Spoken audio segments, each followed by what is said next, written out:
Media Australia The Roar memberitakan dalam pertarungan pelatih biasa-biasa saja akankah kebangkitan Socceroos atau kehancuran Popovic di Piala Dunia 2026. Oke, dari judulnya saja sudah menggambarkan bagaimana situasi sepak bola Australia juga tidak begitu bagus. Semenjak dipecatnya Arnold dan digantikan Popovic pun masih angin-anginan. Selanjutnya, pertandingan kualifikasi Piala Dunia 2026 di bulan Maret akan sangat penting bagi Australia karena performa Socceroos yang buruk dan tidak mengesankan membuat mereka berada di ambang batas tipis.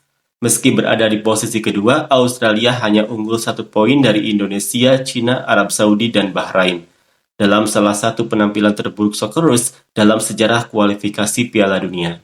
Tentu saja banyak yang disalahkan atas kesengsaraan menyedihkan dari perjuangan Socceroos saat ini di Piala Dunia 2026. CAO James Johnson tentu saja memahami bahwa ia sedang dikepung, mengingat ia yang mengundang Tony Popovic ketimbang kandidat lain seperti Dragan Skocic dan Fahid Halilhodžić untuk menjadi pelatih Socceroos, menggantikan Graham Arnold setelah bencana September. Kemudian, staf manajemen yang sebagian besar dikritik karena tidak mampu menemukan kembali metode dan masih banyak lagi. Popovic tidak bisa lepas dari pengawasan ketat sejak memenangkan satu-satunya gelar Liga Champions AFC untuk Australia pada tahun 2014. Taktik Popovic sama sekali tidak meyakinkan. Setelah hanya 4 pertandingan, Australia hanya memenangkan 1 kemenangan 3-1 melawan Tiongkok.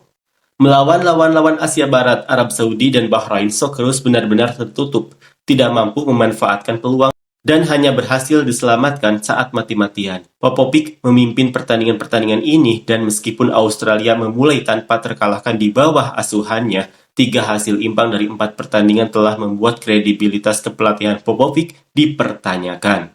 Nah, media Australia pun merasa khawatir dan pesimis dengan kepelatihan Popa bersama Socceroos. Apalagi ini bermain di kandang dan juga kemenangan pun sangat dipertaruhkan. Selanjutnya, yang membuatnya semakin tidak meyakinkan adalah cara dia memanggil skuad. Keputusannya untuk tidak memasukkan Mohamed Toure, Jack Iredale, Max Ballard, Anthony Kalik, Denny Curic, dan Nestroy Irangunda jelas merupakan yang paling banyak dikritik karena para pemain ini sekarang dalam performa terbaiknya. Keputusannya untuk juga memilih pemain yang performanya buruk seperti Kusini Yengi dan Arzani Nisan Velupillai dan Brandon Borrello juga memicu pertanyaan mengenai kesesuaian Popovic. Mengingat Young Socceroos baru saja memenangi Piala Asia AFC U20 2025 dan dapat menawarkan beberapa solusi, pilihan Popa telah mengecewakan para penggemarnya sehingga menimbulkan kekhawatiran bahwa kesuksesan bersama Western Sydney Wanderers adalah puncak dari karir kepelatihannya yang sebagian besar tidak meyakinkan.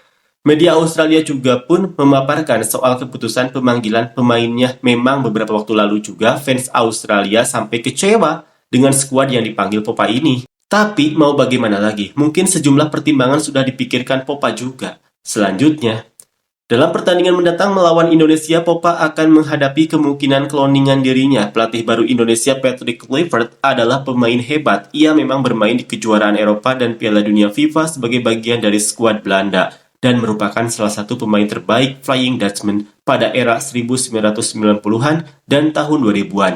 Ia juga bermain untuk Ajax, AC Milan, Barcelona, Newcastle United, dan PSV, memenangkan satu-satunya gelar Liga Champions bersama klub tersebut. Namun, mengingat betapa elegannya Kluivert sebagai pemain, karir kepelatihan Kluivert sejauh ini merupakan pengalaman yang mudah dilupakan. Ia memenangkan medali perunggu sebagai asisten pelatih Louis van Gaal di Piala Dunia FIFA 2014. Tetapi sejak saat itu, prestasinya telah mencapai puncak yang belum dapat dilampauinya setelah lulus dari peran sebagai asisten. Oke, sedikit mengulas perjalanan Kluivert. Media Australia juga melihat sosok Kluivert ini juga tidak begitu wah. Rekam jejak Kluivert pun mereka kuliti juga sebagai perbandingan dengan Popa. Ya, seperti kita ketahui, belum ada prestasi mentereng dari Kluivert ini juga. Selanjutnya, jabatan kepelatihannya yang pertama adalah bersama Curaçao dari tahun 2015 sampai 2016, di mana ia merekrut beberapa pemain kelahiran Belanda untuk mewakili perwakilan Karibia. Tetapi jabatannya sebagian besar membosankan. Di bawah bimbingannya, Curaçao tidak lolos ke Piala Dunia FIFA 2018 kalah dari El Salvador. Dengan agregat 2-0, satu-satunya keberhasilannya adalah dengan Piala Karibia yang mengirim tim tersebut ke Piala Emas CONCACAF pada tahun 2017.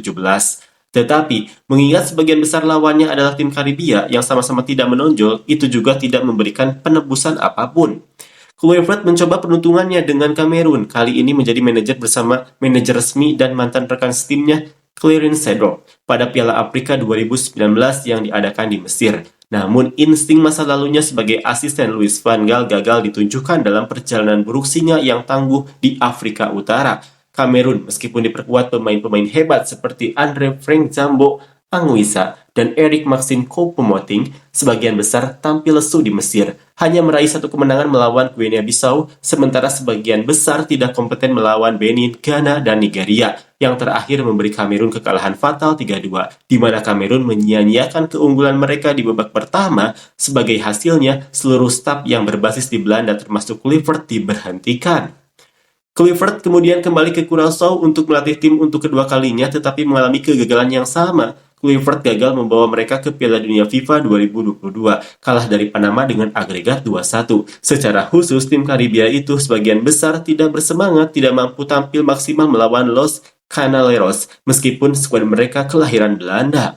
Oke, dari pembahasan di atas soal rekam jejak Kluivert menangani tim nasional memang belum memperlihatkan bahwa dia pelatih unggulan. Namun perlu diketahui di tim kepelatihan untuk menangani timnas Indonesia ini ada Alex Pastor, bisa jadi sangat membantu Kluivert pastinya.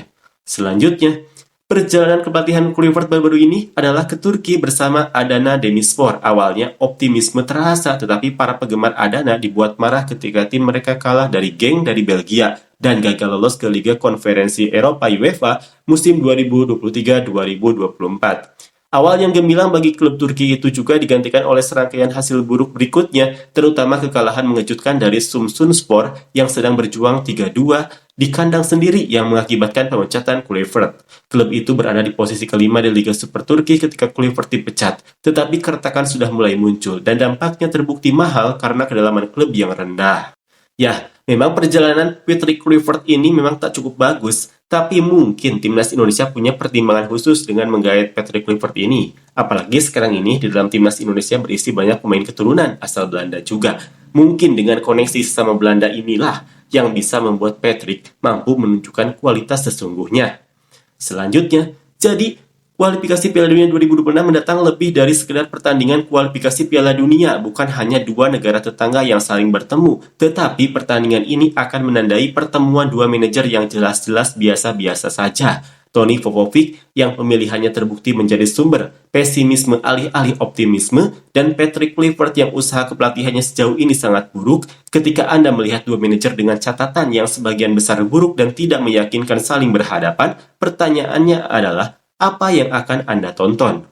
Tampaknya ini adalah satu-satunya pertandingan di mana supporter Australia dan Indonesia sama-sama merasa lelah terhadap pelatih mereka. Bagi supporter Australia, manajemen taktis dan strategi Popovic sangat membosankan, sehingga sulit dipahami mengapa ia dipilih sebagai penerus Graham Arnold. Bagi orang Indonesia, melihat tangan ajaib Kluivert yang mampu menghancurkan bahkan tim terbaiknya di puncaknya, yang terutama terlihat pada tim nasional naturalisasi Indonesia yang baru berdiri, mereka nampaknya tidak percaya kepada pria Belanda itu. Bedanya tidak seperti Australia yang berpenduduk 25 juta jiwa yang masih merupakan negara berkembang di bidang sepak bola. Indonesia dengan penduduk 280 juta jiwa memiliki budaya sepak bola yang sangat lantang dan fanatik, dan satu hasil buruk saja bisa mengakibatkan hancurnya pamor sepak bola Indonesia. Seperti yang terlihat pada Piala Asia U20 AFC 2025 baru-baru ini, masyarakat Indonesia dibuat sangat marah ketika Garuda Muda yang sebagian berbekal pemain naturalisasi dipermalukan total karena tidak lolos ke Piala Dunia U20 FIFA 2025. Apa yang akan terjadi jika Indonesia akhirnya gagal lolos? Ketika dua pelatih dengan reputasi buruk dan lesu saling beradu, mungkin deskripsi terbaik untuk pertandingan ini adalah yang buruk, yang lebih buruk, dan yang terburuk. Dan mungkin nasib salah satu dari mereka akan ditentukan cepat atau lambat. Bagaimana menurut kalian, apakah Indonesia mampu mengejutkan Australia di kandangnya bersama Patrick Kluivert? Silahkan tulis di komentar.